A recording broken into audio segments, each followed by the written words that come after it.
अस्सलाम वालेकुम वरहमतुल्लाहि वबरकातुहू। उम्मीद करती हूँ आप जहाँ होंगे खैरियत से होंगे। दोस्तों, एक दफ़ा ऐसा हुआ कि एक शख्स के बारे में हज़रत उमर रज़ियल्लाहु तआला अन्हु को पता चला कि वो अपनी माँ को गालियाँ देता है और उसके साथ बदतमीज़ी करता है।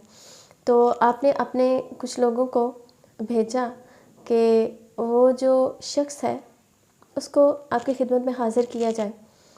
जब वो शख्स आपकी खिदमत में हाज़िर किया गया तो आप रज़ियल्लाहु तआला अन्हु ने हुक्म दिया कि एक मश्क पानी की भर कर लाई जाए और उसके पेट के साथ कस के बांध दी जाए।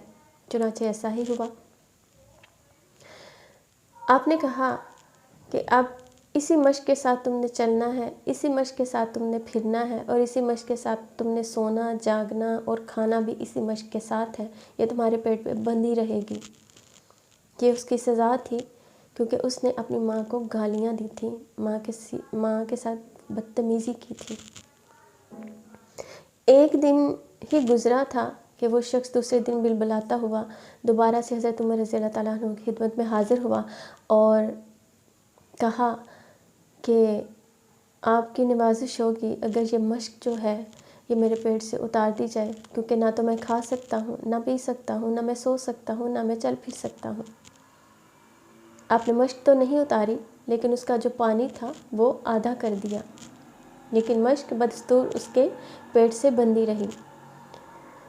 दूसरे दिन वो शख्स अपनी माँ को लेकर हाज़िर हुआ, अपनी माँ को सिफारिशी बना के लेकर आया और कहा कि उसको माफ़ कर दिया जाए।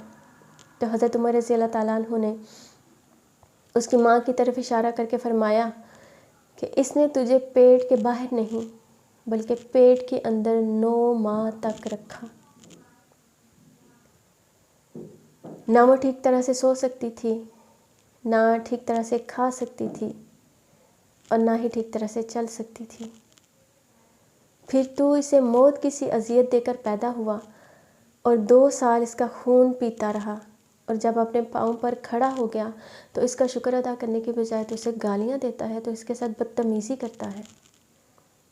अगर आइंदा मुझे ये शिकायत मौसूल हुई तो मैं तुझे निशाने इबरत बना दूँगा। तो आप जहाँ भी हैं अपने वालिदैन का ख़याल रखिए, उनके साथ उनकी नाफरमानी मत कीजिए, क्योंकि उन्होंने आपको बड़ी मुसीबतों और बड़ी मुशक्क़तों से पाला है। हाँ, जहाँ पे हक़ की बात है, हक़ की बात के लिए आप उनसे कहें ज़रूर, क्योंकि उनके कहने में आके आप किसी के साथ नाइंसाफ़ी ना करें। आप किसी के हक़ से अगर वालिदैन इस तरह की कोई बात करते हैं जो कि दूसरों के ख़िलाफ़ जाती है या दूसरों की हक़ तलफ़ी होती है, तो वो ना मानें, लेकिन आप उनका एहतराम करें, उनको इज़्ज़त दें और उनको गालियाँ तो हरगिज़ ना दें। यही था आज का पैगाम। खुश रहिए, मुस्कुराते रहिए।